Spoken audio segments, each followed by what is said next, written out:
Here we are talking in terms of commodities that are required for maintaining a certain standard of living. Basic standard of living. Now, how do you calculate basic standard of living? That's a different story we'll be studying later on. But to give you a brief idea of that, basic standard of living means amount of food that is required, or the quantity of food that is required for subsistence to just carry out the daily activities. How much food is required, how much calories that are required. Now, this much of calories are required. Calories will include definitely proteins, fats, it's carbohydrates, some minerals, and all these things. These are equated against certain calories, and that calories you measure it by, say for example, some rice, some flour, some this, some oil. These are what essential commodities that are required for humans to survive. So, what is the price of that? Average wholesale price of that is price index. Now, price index also helps you in measuring value of money. How much in 100 rupees you can buy certain commodities which are essential. And you try to equate it with a base year. You take 2000 as a base year. With respect to 2000, what are the prices of these commodities in the current year, that is 2021? And if you see that if the quantity that was purchased in 2000 against 100 rupees was X, and if in the same 100 rupees, if the quantity that is purchased in the year 2021 is less than X, means the value of money has come down. Right? It's an indicator against this. Like for example, base year means in the case of human beings, the standard average temperature of human beings, body temperature, it hovers around 98.2 or 98.4, whatever it is. Right? That's a standard, it's a base. And against this base, if the temperature goes up, means you have fever. If the temperature goes down, means you are having certain other issues. Right? So accordingly, you try to measure it and say that whether the person is having normal health or not. So accordingly, price index reflects whether the value of money has gone up or come down. Now, what are the factors that influence value of money? Value of transactions or income. Value of transactions means what you are purchasing with 100 rupees. I'm taking the example of 100 rupees throughout for better understanding. So in 100 rupees, what are the how many transactions you are undertaking?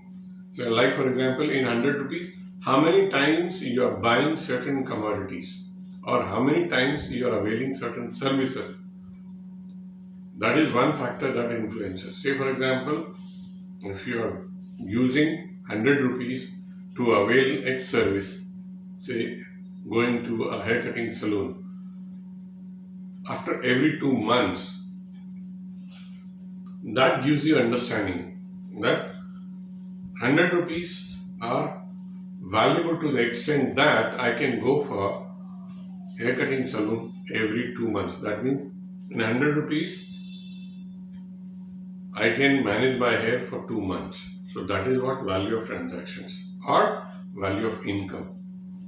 So how much income you are earning also affects the value of money. If your incomes are high, that means you will be trying to buy a combination of goods and services, and hence the money may be valuable or not, maybe not be valuable.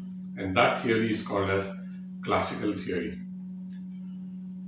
What is the other approach? What is the other factor that influences value of money? Quantity of money that is available. If, say for example, if you are having money, you will exchange it for a lot of goods and services. Hence, availability of money also affects value of money. If you don't have money, you will not buy goods and services, howsoever they are cheap or howsoever they are costly.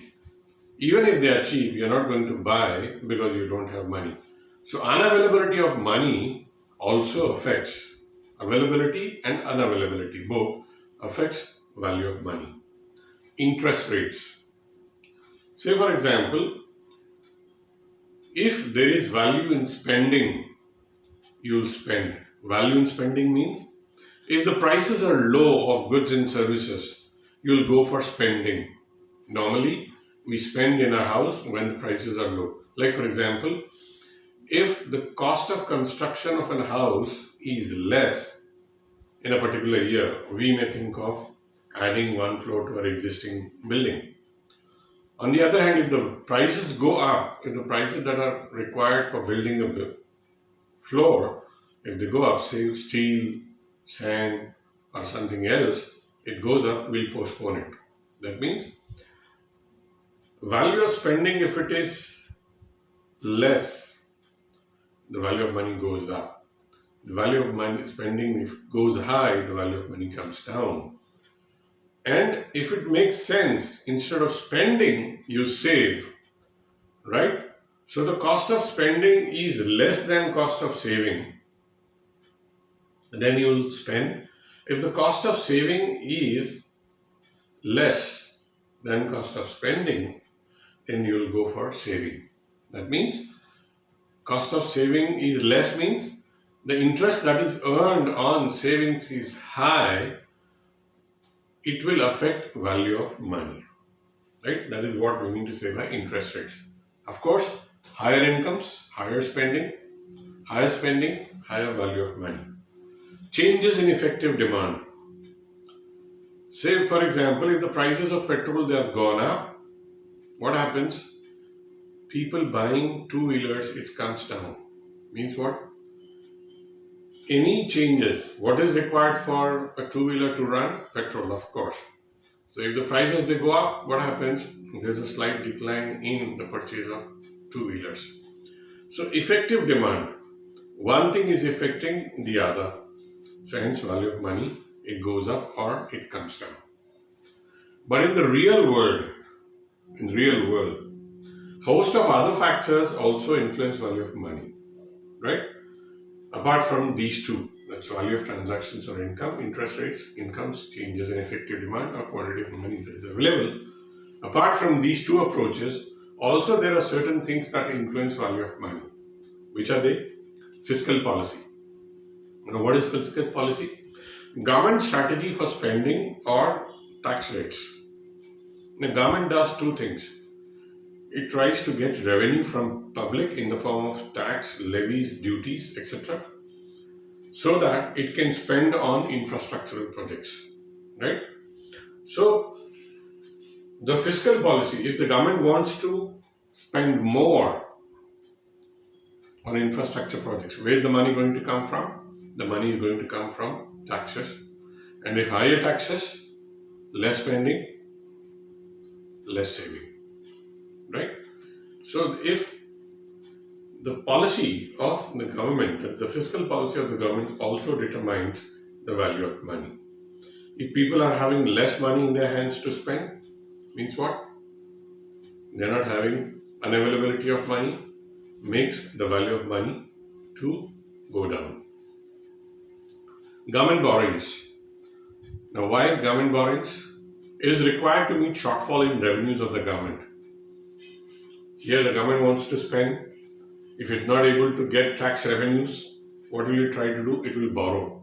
Borrow from whom? Borrow from the public in the form of bonds or government securities, right? The bonds are treasury bills. Government buys from the market in the form of bonds, right? So, government borrowings also determine value of money. If the government is borrowing means, obviously bond rates, it will go up. Government wants money. The federally elected body, that is the government in power, if it wants money to spend, it has shortfall in revenues, means the money that is being required by the government is backed by the government. You have sovereign guarantee. So hence the bond prices, they go up. Slight indicators I am telling you with respect to the bond prices. The government borrowings, why it is required? To meet shortfall of revenues of the government. If the government borrows, the value of money goes up, right? Deficit financing. Deficit financing is carried out by government borrowings or by minting money. Deficit financing, whatever the shortfall is there, right?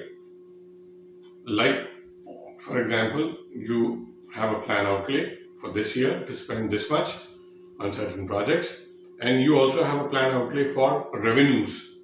Like, you'll say that, okay, this is the revenue, expected revenue and expected expenditure. So whatever deficit is there, it is going to be carried out by government borrowings or by minting money, by minting new money, fiduciary money, that is money based on trust. This situation, why does this situation arise? Deficit financing arises due to excess expenditure. It has made expenditure already, okay? Now it wants to pay back. How does it do? It does with deficit financing. This situation arises due to excess expenditure against revenues accrued to the government, right? At the end of the year, if the government is not able to garner enough revenues so that its budget does not go into deficit, government either borrows or it mints. And that position is what we call it as deficit financing.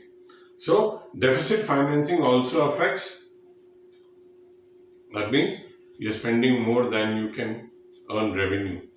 So, in that case, what happens? Government either will tax the people, or it will borrow, or it will print currency.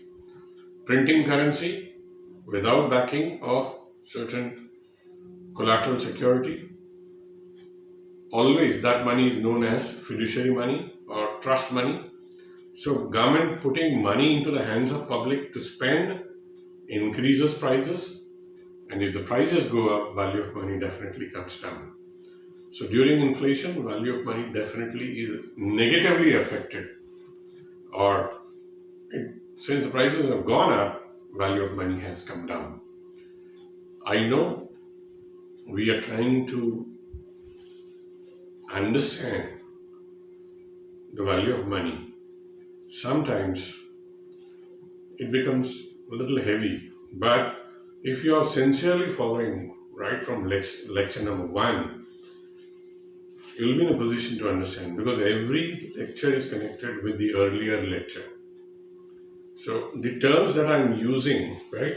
Okay, for example, in the earlier lecture we were talking about supply of money. In the earlier lecture, what is money? How do you print money? What are the basics of printing money? So we are moving from what is money to how to print money, to supply of money, to value of money, and later on we'll move for demand for money. So everything we are following in a sequence. Even if you miss out any one lecture, right, understanding the next lecture becomes increasingly difficult. So make it a point to follow every lecture. Any questions, any queries, any comments, please feel free to call or drop a message in the drop box. And please give whatever feedback you want to give. Don't be afraid. You can give you whatever the feedback you feel is justified, you can give. I'll accept criticisms also. Don't worry. Thank you. Take care. That's all for now.